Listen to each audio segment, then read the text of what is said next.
Hello everyone, I am Dr. Donald Ozello of Championship Chiropractic in Las Vegas, Nevada. I am the author of Running, Maximize Performance, and Minimize Injuries. I am going to be speaking about and demonstrating a foam rolling technique for the piriformis muscle. If the piriformis muscle is tight, or what we call in medical terms hypertonic, if it is hypertonic, it can press down on the sciatic nerve and be the main contributing factor for sciatica. Impingement on the sciatic nerve can cause symptoms all the way down into the leg. The sciatic nerve has branches that go all the way down into the big toe. So we want to make sure that we prevent piriformis syndrome, which is hypertonicity of the piriformis muscle causing impingement on that sciatic nerve, by foam rolling and stretching that muscle. This technique is performed on a foam roller. Obviously you're doing one leg at a time. What we want to do is, first of all, let me take a step back. Piriformis muscle runs from here to out here. So we want to foam roll that entire area. We want to sit down on the foam roller.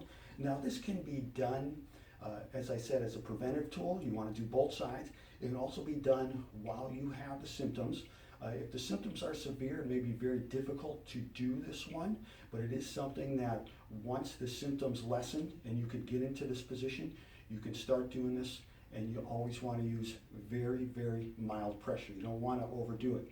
Even when you're starting in the preventative mode, you use mild to moderate pressure. Do not use an intense amount of pressure. It is not necessary. Mild to moderate pressure will be beneficial. Now what we're going to do is you're going to sit down on the foam roller, and I am working the left-hand side. So my right leg is going to be straight out in front of me. You can see I have the hip and the knee and the ankle bent just a little bit. And then I cross my left leg so that my left ankle, the outside of my left ankle, is sitting right just above my knee, right above my knee. So we're going to start on the very inside, right where the muscle starts at, right next to the sacrum. And we're going to slide just a little bit. When you start to feel a tight spot, hold that position for 6 seconds and then relax and then move to the next position. Hold that for 6 seconds, relax, and then move to the next position. Now, if you have wrist issues, you may want to have your fists down instead of having your palms down, whatever works better for you. And you always want to modify the exercise so that it works for you. You never want to foam roll over the bone. You always want to work with mild and moderate pressure, and you want to work with precision, nice and slow. Now, as I'm getting closer to the edge of the muscle, where the muscle starts to become the tendon, it gets very tender. So you want to hold those spots. You may need to hold those spots for 6 seconds. You may need to lessen the pressure. And then once you get to the end, then you slowly, slowly work your way backwards. Again, holding pressure on the tight spots in the muscle.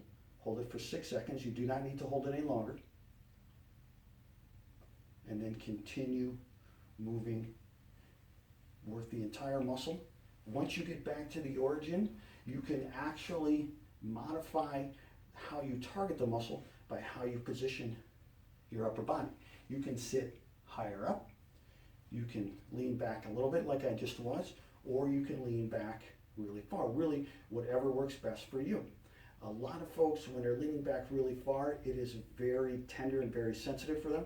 So we need to lighten up the pressure a little bit, and you just do that by lifting your upper body off the foam roller, just a little bit.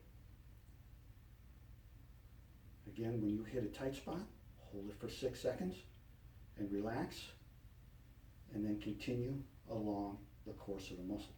Foam rolling is a very simple technique, but it's highly effective. The foam roller is a great tool for helping to prevent hypertonicity of the piriformis muscle and helping to lessen hypertonicity of the piriformis muscle. Eliminate the source of sciatica caused by piriformis syndrome by combining stretching exercises, foam rolling, exercises and proper training techniques, and you will be on the right path to living a healthier, fitter, more functional life. This has been Dr. Donald Ozello of Championship Chiropractic in Las Vegas, Nevada.